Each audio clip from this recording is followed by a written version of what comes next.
हाँ, नमस्कार दोस्तों। आज की इस चर्चा के अंदर हम बहुत ही एक महत्वपूर्ण विषय के ऊपर बात करने वाले हैं, जो ऐसा विषय जो राजनीति विज्ञान के जो विद्यार्थी हैं उनको जानना अति महत्वपूर्ण है, क्योंकि जो ये विषय है ये अक्सर यूपीएससी के अंदर या स्टेट का कोई पीएससी का जो पेपर हो या आपका नेट सेट या जीआरएफ का जो एग्ज़ाम हो, वहाँ ये जो प्रश्न है ये इससे पहले भी कई बार ये प्रश्न बना हुआ है और आगे भी इस टॉपिक से जो प्रश्न बनने की जो उम्मीद है वो काफ़ी रहती है। तो चलिए आज की इस चर्चा के अंदर हम एसपी हंटिंगटन के बारे में बात करने वाले हैं। और एसपी हंटिंगटन की जो थीसिस रही है, जो उनका कॉन्सेप्ट है, महत्वपूर्ण कॉन्सेप्ट है, क्लैश ऑफ सिविलाइजेशन, सभ्यताओं का आपसी टकराव के बारे में एसपी हंटिंगटन क्या कह रहे हैं। क्योंकि पूरी दुनिया के अंदर जो किस तरह का सिविला कॉन्फ्लिक्ट रहा, इसके बारे में जो रिसर्च स्कॉलर के बारे में जो उनके जो मत है, उनके जो व्यू है, अलग अलग रहे हैं। इससे पहले 1960 के अंदर जो डेनियल वेल ने कहा था कि एंड ऑफ आइडियोलॉजी की 1960 तक की जो पूरी दुनिया के अंदर जो विचारधाराओं का क्या है, अंत हो चुका है। क्योंकि डेनियल वेल का ये मानना था कि प्लेटो, एरिस्टोटल, हीगल और टीएच ग्रीन या कार्ल मार्क्स के बाद कोई ऐसा विचारक इस दुनिया के अंदर पैदा नहीं हुआ कि जिसका जो विचार हो वो मूलभूत विचार हो, जिसका जो विचार हो फंडामेंटल हो, जिसका जो विचार हो बेसिक हो। इसलिए जो डेनियल वेल 1960 के अंदर हुए डिक्लाइन ऑफ पॉलिटिकल आइडियोलॉजी के अंदर ये बताने की कोशिश कर रहे हैं कि आज के बाद की जो दुनिया का जो रिकंस्ट्रक्शन होगा, रिकंस्ट्रक्शन वो पॉलिटिकल आइडियोलॉजी के आधार पे नहीं होगा, बल्कि इकोनॉमिक डेवलपमेंट के आधार पे होगा। जो पूरी दुनिया का जो कंस्ट्रक्शन है वो इकोनॉमिक के आधार पे होगा। फिर सबसे जो उसके बाद जो 1989 के अंदर जो फ्रांसिस फुकुयामा या जिसने महत्वपूर्ण ये बात की कि एंड ऑफ हिस्ट्री, ठीक है जी, end of history. End of history के अंदर जो फ्रांसिस फुकुयामा ने ये बताने की कोशिश की कि जो इतिहास का जो ध्येय है, इतिहास का ध्येय जो उदारवादी विचारधारा का जो सर्वमान्य या लोकप्रिय जो पूरी दुनिया के अंदर या उसकी जो हेजीमनी वो स्थापित हो गई। और उस समय 1989 तक या 1991 के अंदर हमें मालूम है कि सेकेंड वर्ल्ड वॉर के बाद 1945 के बाद पूरी दुनिया के अंदर एक नए तरह का जो संघर्ष है वह छिड़ा था, जिसे हम कोल्ड वॉर का नाम कहते थे, जिसमें एक तरफ से यूएसएसआर था और दूसरी तरह से यूएसए था। ये जो संघर्ष था, जो कन्फ्लिक्ट था, ये आइडियोलॉजिकली था। एक तरफ पूंजीवाद की विचारधारा, दूसरी तरफ समाजवाद की विचारधारा थी, ठीक है। 89 तक जो फ्रांसिस फुकुयामा हमें ये बताने की कोशिश कर रहा है कि जो समाजवादी जो विचारधारा है, जो उसका जो बहुत बड़ा जो नेता था, जो हेजीमनी जिसकी पूरी दुनिया के अंदर सोशलिस्ट पैटर्न के अंदर या सोशलिस्ट वर्ल्ड के अंदर स्थापित थी, यूएसएसआर का 1989 तक ये संकेत मिलने, स्पष्ट रूप से संकेत मिलने शुरू हो गए थे कि उसका जो डिक्लाइन है वो क्या है, निश्चित है। इसलिए फ्रांसिस फुकुयामा ये कह रहा है कि जो अब जो उदारवाद की जो विचारधारा है, जो पूंजीवाद की जो विचारधारा है, वह पूरी दुनिया के अंदर क्या है, स्थापित होने वाली है। परंतु जो सैमुअल पी हंटिंगटन या प्रसिद्धि के अंदर या आम बोलचाल के भाषा के अंदर हम एसपी हंटिंगटन कहते हैं। एसपी हंटिंगटन ये कह रहे हैं कि अब दुनिया के अंदर जो क्लैश है वो खत्म नहीं हो गए। मतलब 1991 के अंदर जो कोल्ड वॉर खत्म होता है का, इसका मतलब ये नहीं कि अब दुनिया के अंदर जो कन्फ्लिक्ट है, कन्फ्लिक्ट खत्म हो जाएंगे। दुनिया के अंदर जो कन्फ्लिक्ट का पैटर्न है वो जरूर बदल जाएगा, जिसे हुए क्लैश ऑफ सिविलाइजेशन कह रहे हैं कि अब के बाद जो दुनिया का जो रिकंस्ट्रक्शन होगा वो सिविलाइजेशन के आधार पे होगा, सभ्यताओं के आधार पे होगा। इसके अंदर जो एसपी हंटिंगटन है, जो उनका जो शिष्य था फ्रांसिस फुकुयामा, उनका जो थीसिस था, जो उनका टॉपिक था एंड ऑफ हिस्ट्री, उसको तो वो टोटली रिजेक्ट करते हैं। वो ये कहते हैं कि ऐसा नहीं कि जो इतिहास का जो अंत है वो नहीं हुआ, परंतु डेनियल वेल का जो विचारधारा थी, जो 1960 के अंदर डेनियल वेल ये कह रहे कि एंड ऑफ पॉलिटिकल आइडियोलॉजी के बारे में, उसको वो पार्शली क्या है, एक्सेप्ट करते हैं। वो उसको क्या हुआ है, पार्शली एक्सेप्ट करते हैं, परंतु पूरी तरह से वो उसको एक्सेप्ट करने से क्या है, मना करते हैं। क्योंकि एसपी हंटिंगटन का ये मानना है कि पूरी दुनिया के अंदर जो एक इकोनॉमिक डेवलपमेंट जो प्लान होगा, जो डेनियल वेल भी कहते थे कि पूरी दुनिया का जो रिकंस्ट्रक्शन होगा वो इकोनॉमिक डेवलपमेंट के आधार पे होगा। परंतु एसपी हंटिंगटन ने डेनियल वेल का जो ये कॉन्सेप्ट था उसको पार्शली रूप से एक्सेप्ट किया और ये कहा कि इसके बाद की जो दुनिया का जो कंस्ट्रक्शन है, दुनिया के बीच जो कन्फ्लिक्ट का जो पैटर्न रहेगा वो क्या, क्लैश ऑफ सिविलाइजेशन रहेगा, सभ्यताओं के बीच क्या है, टकराव रहेगा। 1993 के अंदर जो जब वो क्लैश ऑफ सिविलाइजेशन की बात जो एसपी हंटिंगटन कह रहा है कि उससे पहले का जो दौर हमें मालूम है कि 1991 के अंदर सोवियत संघ का विघटन हो गया था, और सोवियत संघ ने भी अपने आप को समाजवादी विचारधारा से हटा के क्या है, अपने देश के अंदर एक पूंजीवादी विचारधारा या उदारवादी विचारधारा को क्या है, लागू कर दिया था। और सोवियत संघ के जो 15 अलग अलग छोटे छोटे उसके रिपब्लिक बने थे, उस रिपब्लिक के अंदर भी क्या उन्होंने एक उदारवादी विचारधारा और एक पूंजीवादी विचारधारा को इम्प्लीमेंट कर दिया था, क्योंकि सोशलिस्ट पैटर्न के तहत क्या है, जो सोवियत संघ था, यूएसएसआर था, वो लंबे समय तक या अमेरिका के मुकाबले अपने आप को शक्तिशाली नहीं रख पाया। इसके साथ साथ जो एसपी हंटिंगटन हमें ये बताने की कोशिश कर रहा है, जो कोई इकोनॉमिक जो मोड ऑफ जो प्रोडक्शन है, जो इकोनॉमिक मोड ऑफ प्रोडक्शन है, वो क्या है, अपने आप में महत्वपूर्ण है। और कोल्ड वॉर के बाद का जो समय है, जो विश्व है, वो क्या है, विचारधाराओं के आधार पे नहीं बटेगा। और ना ही ऐसा भी नहीं कि कोल्ड वॉर के बाद पूरी दुनिया के अंदर कॉन्फ्लिक्ट या जो संघर्ष है वो खत्म हो जाएगा, बल्कि कॉन्फ्लिक्ट जरूर होगा, परंतु कॉन्फ्लिक्ट का जो तरीका है वो बदल जाएगा, जो संघर्ष का जो तरीका वो बदल जाएगा। और जो संघर्ष अब इसके बाद शुरू होगा, मतलब कोल्ड वॉर के बाद हुए क्या, सिविलाइजेशन के आधार पे संघर्ष होगा, ऐसा जो मानना है एसपी हंटिंगटन का रहा है। हालांकि इसके ऊपर 1996 के अंदर एक बुक भी पब्लिश हुई थी, जिस बुक का नाम एसपी हंटिंगटन के था, the clash of civilization and remaking of world order के नाम से 1996 के अंदर क्या है, एसपी हंटिंगटन की ये बुक पब्लिश होती है। एसपी हंटिंगटन इस बुक के अंदर हमें ये समझाने की कोशिश कर रहे हैं कि आज तक जो पूरी दुनिया का जो पैटर्न रहा है, या हिस्ट्री का जो पैटर्न रहा है, वर्ल्ड का जो पैटर्न रहा है, यदि हम उस कॉन्फ्लिक्ट को डिवाइड करने की कोशिश करें तो हम इसको मेनली 4 भागों के अंदर डिवाइड कर सकते हैं। फर्स्ट के अंदर एसपी हंटिंगटन ये कह रहे हैं कि प्राचीन समय के अंदर क्या है, राजाओं के बीच क्या, किंग्स के बीच क्या है, जो कॉन्फ्लिक्ट रहता था या जो उनके बीच वॉर चलता था, उसको क्या वो यूरोपीय मॉडल का नाम दे रहे हैं। ठीक है, वो क्या है, यूरोपीय मॉडल था। और इस मॉडल की जो समाप्ति होती है ट्रीटी ऑफ वेस्टफैलिया 1648 के बाद होती है, क्योंकि ट्रीटी ऑफ वेस्टफैलिया जो 1648 के अंदर हुई थी, जिसके तहत क्या है, एक जो राज्य होगा, राज्य को डिफाइन किया गया कि किसको राज्य माना जाएगा। उस समय राज्य के 4 एलिमेंट्स तय किए गए थे कि एक राज्य उसको माना जाएगा जिसके पास अपनी फिक्स टेरिटरी होंगी, उसकी पॉपुलेशन होगी, उसकी गवर्नमेंट होगी, और गवर्नमेंट के पास सॉवरेनिटी होगी। इस ट्रीटी ऑफ वेस्टफैलिया के तहत क्या है कि राजाओं ने क्या है, एक दूसरे के जो राज्य है उसके ऊपर जो आक्रमण है, अटैक करना क्या है, कम कर दिया था। हालांकि उसके बाद अटैक जरूर हुए, वॉर जरूर हुए, परंतु वैसी पोजीशन के अंदर नहीं हुए जैसे 1648 से पहले हुआ करते थे।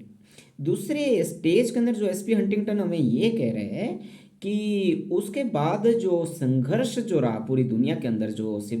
कॉन्फ्लिक्ट रहा है, ये 1917 के बाद रहा है। और 1917 के बाद हमें पता है कि विचारधाराओं के आधार पे पूरी दुनिया के अंदर संघर्ष है, जिसके अंदर हमें फर्स्ट वर्ल्ड वॉर या सेकेंड वर्ल्ड वॉर का बात कर सकते हैं। फर्स्ट वर्ल्ड वॉर हमें मालूम है कि 1914 से 1918 के बीच रहा, और ट्रीटी ऑफ वर्साई के तहत 1919 में क्या हुआ है, समाप्त हुआ। जो सेकेंड वर्ल्ड वॉर है 1939 से लेकर क्या है 1945 में क्या उसका एंड होता है। तीसरी कॉन्फ्लिक्ट के अंदर या तीसरा जो संघर्ष के अंदर एसपी हंटिंगटन ये कह रहे हैं कि जो तीसरा जो संघर्ष है ये भी विचारधाराओं के रहा है, एक उदारवादी विचारधारा या पूंजीवादी विचारधारा, दूसरी समाजवादी विचारधारा जो कोल्ड वॉर के नाम से हमें जानते हैं, जो 1945 से 1991 के बीच चली है। और जो चौथा तरह का जो कॉन्फ्लिक्ट है, जो कोल्ड वॉर के बाद के जो कॉन्फ्लिक्ट है, पूरी दुनिया का जो पैटर्न है, जो पूरी दुनिया का रिकंस्ट्रक्शन का जो पैटर्न है वह बदल चुका है। क्योंकि अब दुनिया का कोई भी देश हो, चाहे किसी भी विचारधारा को, समाजवादी हो या आपका पूंजीवादी हो या कोई फंडामेंटलिस्ट हो, उसका जो मेन जो मकसद रहता है वो क्या है, इकोनॉमिक डेवलपमेंट रहता है। परंतु आपका एंड ऑफ कोल्ड वॉर के बाद हम ये नहीं कह सकते कि पूरी दुनिया के अंदर अब क्या कॉन्फ्लिक्ट नहीं होंगे, परंतु पूरी दुनिया के अंदर कॉन्फ्लिक्ट जरूर होंगे, परंतु जो पूरी दुनिया के बीच के जो कॉन्फ्लिक्ट होंगे उसका जो पैटर्न है वो क्या जरूर बदल चुका है। उसको क्या SP Huntington clash of civilization कह रहे हैं। कि दुनिया के अंदर क्या है हुए 8 प्रकार की मेन मुख्यतः सिविलाइजेशन की बात कर रहे हैं, और इन्हीं सिविलाइजेशन का अंदर क्या है कन्फ्लिक्ट होंगे, क्योंकि जो एक जो सिविलाइजेशन है 8 प्रकार की जो ये सिविलाइजेशन है एक दूसरे की जो एक जो सिविलाइजेशन दूसरे सिविलाइजेशन से कन्फ्लिक्ट करेंगी। ये जो कन्फ्लिक्ट है ये दो तरीके से चलेगा, एक तो माइक्रो लेवल पर, एक मैक्रो लेवल पे, एक स्थानीय तौर से, एक विश्व स्तर पे क्या है कन्फ्लिक्ट होगा। इसके अंदर एसपी हंटिंगटन ये भी बात समझाने की कोशिश कर रहा है कि जो फर्स्ट वर्ल्ड है या सेकंड वर्ल्ड है, फर्स्ट वर्ल्ड के अंदर जैसे हम यूएसए को रखते हैं, अमेरिका को रखते हैं, सेकंड वर्ल्ड के अंदर या समाजवादी देश जो सोवियत संघ उसके अंदर मुख्यतः रखते हैं, और थर्ड वर्ल्ड की जो सिविलाइजेशन है जिसके अंदर क्या डेवलपिंग कंट्रीज या ऐसे कंट्रीज जो सेकंड वर्ल्ड वॉर के बाद इंडिपेंडेंट हुए हैं, या 1945 के बाद जब कोल्ड वॉर चल रहा था, एक तरफ सोवियत संघ था दूसरी तरफ अमेरिका था, ऐसे देश जिन्होंने ना तो सोवियत संघ को ज्वाइन किया और ना ही अमेरिकी ब्लॉक या अमेरिकी ग्रुप को ज्वाइन किया, बल्कि अपना एक अलग रास्ता बनाए रखा जिसे नेम कहते हैं, नॉन अलाइनमेंट मूवमेंट के नाम से, जो एक नेहरू नासिर और टीटो का जो रास्ता था कि जो डेवलपिंग कंट्रीज है वो क्या है अंतर्राष्ट्रीय स्तर पर अपनी एक इंडिपेंडेंट उनकी इंडिपेंडेंट या फॉरेन पॉलिसी रहेंगी, वो किसी दूसरे देश के अधीन नहीं रहेंगे, क्योंकि जो ये डेवलपिंग कंट्रीज थे या ऐसे मुल्क जो सेकेंड वर्ल्ड वॉर के बाद आज़ाद होते थे, उन्होंने अपनी लंबी समय के बाद अपनी आज़ादी ली थी, और वो ये नहीं चाहते थे कि उनकी जो स्वतंत्रता है वो किसी दूसरे देश के पराधीन हो।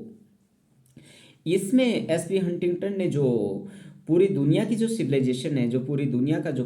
खास तौर से जो कन्फ्लिक्ट होगा उसको 8 भागों के अंदर उन्होंने बांटने की कोशिश की। पहले के अंदर रख रहे हुए वेस्टर्न सिविलाइजेशन या वेस्टर्न कल्चर, जो जिसका जो नेता जिसका जो हेजीमनी रहेगी वो यूएसए की रहेंगी। सेकंड के अंदर वो चाइनीज सिविलाइजेशन या चाइनीज रेवोल्यूशन कल्चर की बात कर रहे हैं, जिसका जो नेता मुख्य रूप से चाइना होगा। तीसरी जो बात कर रहे हुए जापानीज सिविलाइजेशन, चौथे के अंदर वो इस्लामिक सिविलाइजेशन, पांचवें के अंदर हिंदू सिविलाइजेशन, सिक्स के अंदर रशियन सिविलाइजेशन, सेवन्थ के अंदर लैटिन अमेरिकन सिविलाइजेशन, और एट्थ के अंदर क्या है अफ्रीकन सिविलाइजेशन।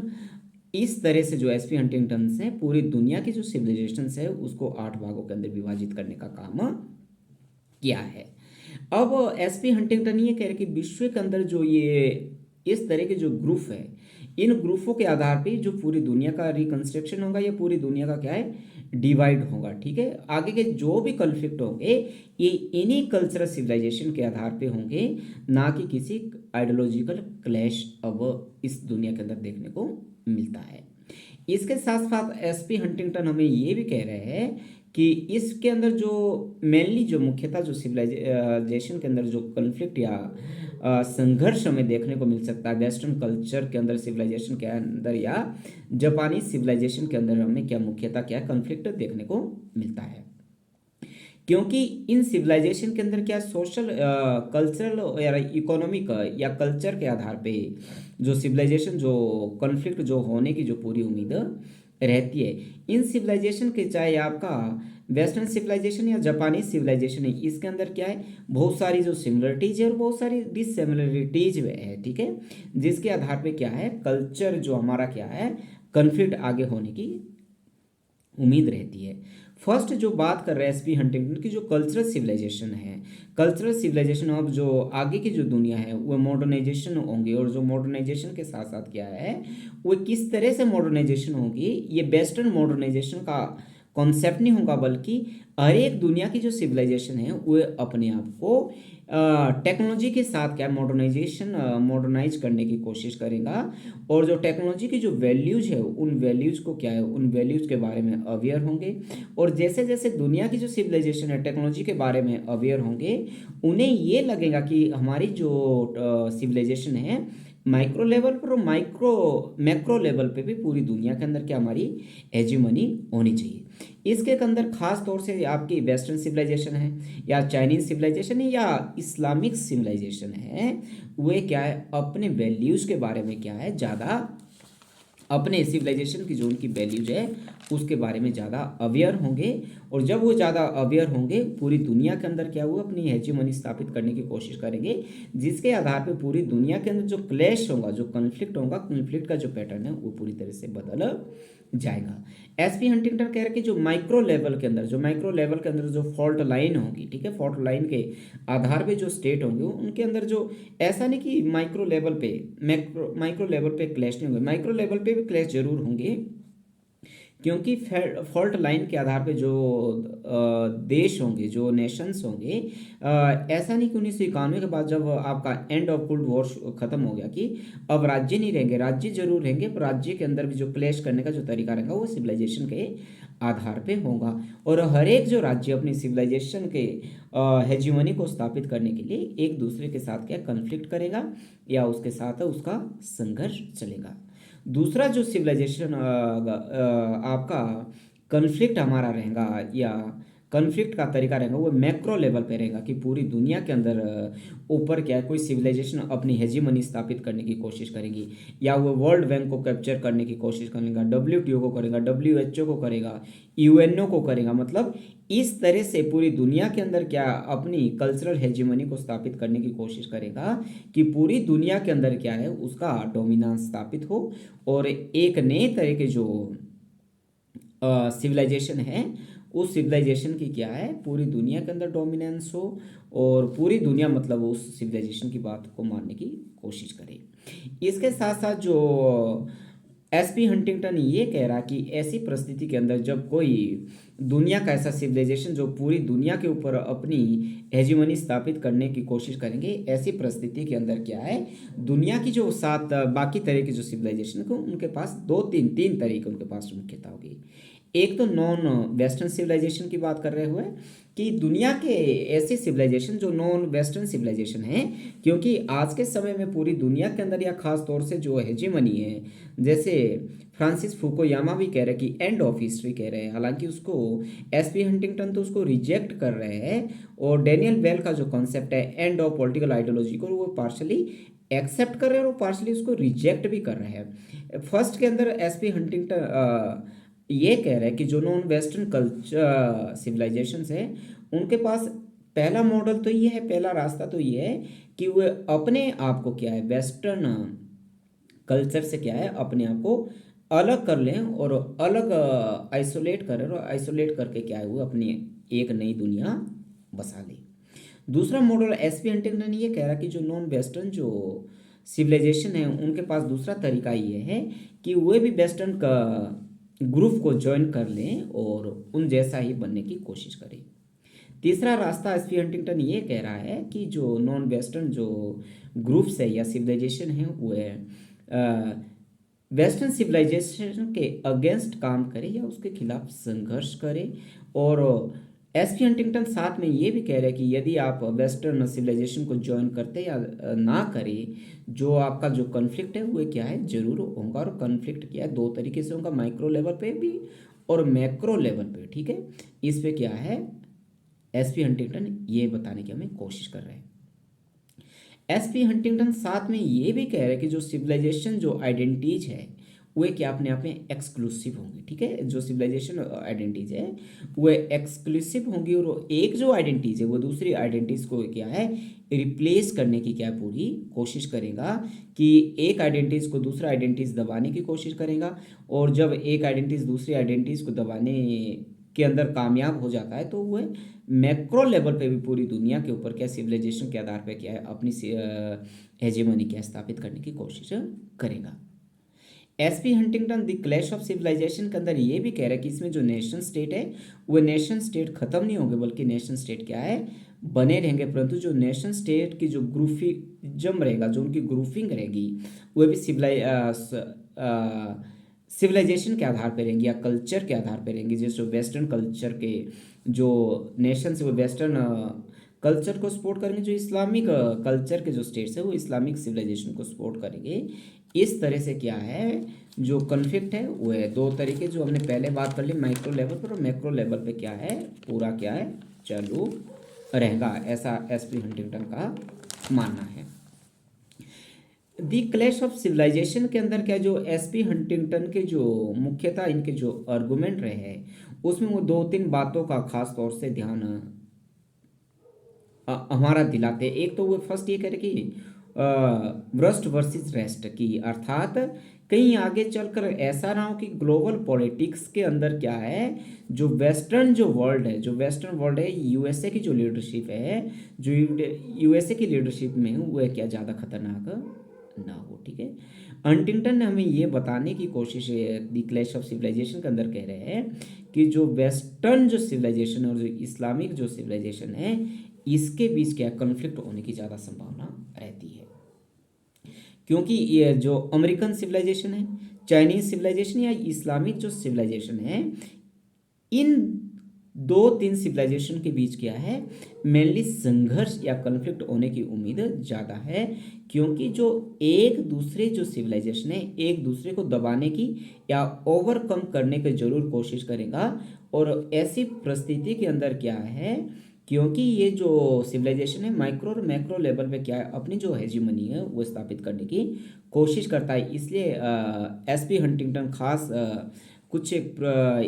सावधानियां बरतने की भी बात एसपी हंटिंगटन कह रहे हैं। यदि हमने इस कॉन्फ्लिक्ट को रोकना है, इस संघर्ष को रोकना है, जैसे हुए पॉलिसी मेकिंग के लेवल पे बात करें कि जो पॉलिसी मेकिंग के लेवल पे क्या है, किस तरह से काम करना चाहिए कि इन जो सिविलाइजेशन के बीच क्या है, जो कॉन्फ्लिक्ट है उसको रोका जाए। उसके लिए वो कह रहे हैं कि यूएसए या जो इस्लामिक जो वर्ल्ड है, इसके बीच यदि कोई कॉन्फ्लिक्ट होता भी है तो इसके अंदर जो यूएसए है उसको जो नुकसान है वह कम से हो, कम से कम हो, ऐसा क्या है एसपी हंटिंगटन का मानना है। एसपी हंटिंगटन ने ये भी कहा कि जो सेकेंड वर्ल्ड वॉर के बाद जो पूरी दुनिया के अंदर एक नए तरह का जो कन्फ्लिक्ट है, संघर्ष शुरू हुआ था, जिसे हम कोल्ड वॉर कहते हैं। कोल्ड वॉर के बाद तो क्या कि पूरी दुनिया के अंदर क्या है, जब फ्रांसिस फुकुयामा भी कह रहे हैं कि एंड ऑफ हिस्ट्री, हालांकि फ्रांसिस फुकुयामा ने इस पे या डेनियल बेल के दिए एंड ऑफ आइडियोलॉजी के ऊपर हमने बात कर लिया। इससे पहले वाली वीडियो आप मेरी देख सकते हैं, जिसमें डेनियल बेल को भी हमने समझा है और फ्रांसिस फुकुयामा को भी हमने समझा है। हालांकि 1991 के बाद क्या है, पूरी दुनिया के अंदर जो कॉन्फ्लिक्ट हुए तो समाप्त हो जाना चाहिए, परंतु वैसा नहीं हुआ। पूरी दुनिया के अंदर जो कॉन्फ्लिक्ट है वो नए तरह का शुरू हुआ, जिसको क्या है दी वो क्लैश ऑफ सिविलाइजेशन कहते हैं। तो क्लैश ऑफ सिविलाइजेशन क्या, 8 सभ्यताओं के बीच क्या संघर्ष की बात कर रहे हैं। हालांकि जो एसपी हंटिंगटन के जो बहुत बड़े क्रिटिसिज्म उनका जो किया है वो नॉन चॉम्स्की ने किया। नॉन चॉम्स्की का ये मानना है कि जो एसपी हंटिंगटन कह रहे हैं वो सही बात नहीं है, क्योंकि जिस हिसाब से वो कह रहे हैं कि जो सिविलाइजेशन के आधार पे कॉपरेशन होगा तो भी सिविलाइजेशन के आधार पे होगा, यदि कॉन्फ्लिक्ट होता तो फिर भी सिविलाइजेशन के आधार पे होगा। परंतु नॉन चॉम्स्की ने बहुत से ऐसे एग्जाम्पल्स किए हैं कि ऐसे दुनिया के अंदर बहुत से मुल्क जिनकी सिविलाइजेशन तो अलग है, जो एसपी हंटिंगटन कह रहे हैं, परंतु फिर भी उनके बीच क्या है एक बहुत अच्छा कोऑपरेशन रहा है। जैसे वेस्टर्न कंट्रीज के अंदर यूएसए की बात करें तो यूएसए का जो एक अ, अरब अरब की जो दुनिया या उनकी अरब के जो देश है उनके बीच एक बहुत अच्छा कोऑपरेशन, जो एक फंडामेंटलिस्ट जो देश है आपका पाकिस्तान, उसका लंबे समय तक एलाइज उसका रहा है, या सैटेलाइट फ्रेंडशिप उसका रहा है, या फिर एक 2021 तक जो यूएसए के साथ जो अफगानिस्तान कोऑपरेशन के अंदर था, या दुनिया के बहुत से इस्लामिक कंट्री जैसे जो एसपी हंटिंगटन तो ये कह रहा कि उसके बीच क्लैश होगा सिविलाइजेशन के आधार पे, परंतु हमें ऐसा नहीं दिख रहा है, क्योंकि उनका बहुत अच्छा जो कॉपरेशन है वो वेस्टर्न कंट्रीज़ के बीच रहा है। परंतु बात की बहुत से वीडियो के अंदर या उन्होंने अपने व्याख्यान के अंदर एसपी हंटिंगटन ने साथ में ये भी कहा है कि 2030 के बाद की जो दुनिया है उसके बीच जो सिविलाइजेशन कन्फ्लिक्ट होगा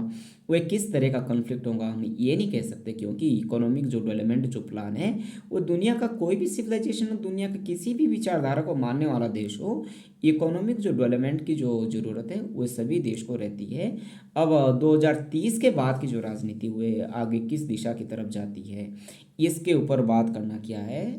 एक जो उसके ऊपर जो बात करना क्या है, एसपी हंटिंगटन कह रहे हैं कि इसके ऊपर बात किस निष्कर्ष कंक्लूजन, जो हिस्ट्री है किस कंक्लूजन पर पहुंचेगी, इसके ऊपर जो बात करना है अभी।